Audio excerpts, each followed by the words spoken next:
รื่องจักรอัดดินบล็อกรุ่นกวดกากหินอัตโนมัติเด้อ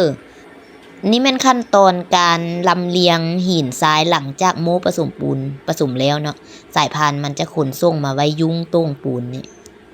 ยุ้งโต้งปูนนี่สำหรับกวดกากหิน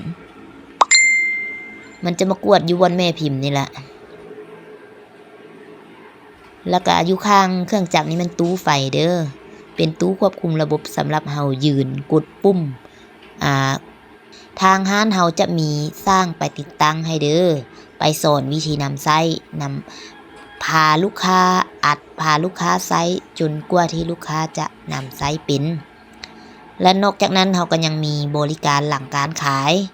ลูกค้าซื้อไปแล้วมีปัญหาหยังบ่เข้าใจก็โทรมาสร้างจะแนะนำวิธีการแก้ไขปัญหาแล้วก็มีอะไหล่ไว้เปลี่ยนแทนสำหรับตอนที่มันเปผีเนาะ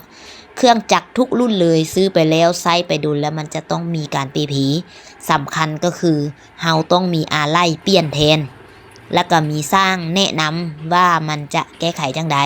มันจะต้องเฮ็ดจังใดเครื่องจักรมันจึงจะใช้งานได้ปกติบัดนี้เฮามาเบิ่งการอัดเลยอันนี้มันกำลังอัดเนาะจะใช้เวลาอยู่ประมาณนาทีปลายต่อ1สุดออก10ก้อนต่อครั้งเด้อใช้เวลาประมาณ1นาทีปลายแล้วก็ออกมา10ก้อนการใช้แรงงานคนก็ประมาณ2คนเด้อประมาณ2คนหรือ3คนก็ได้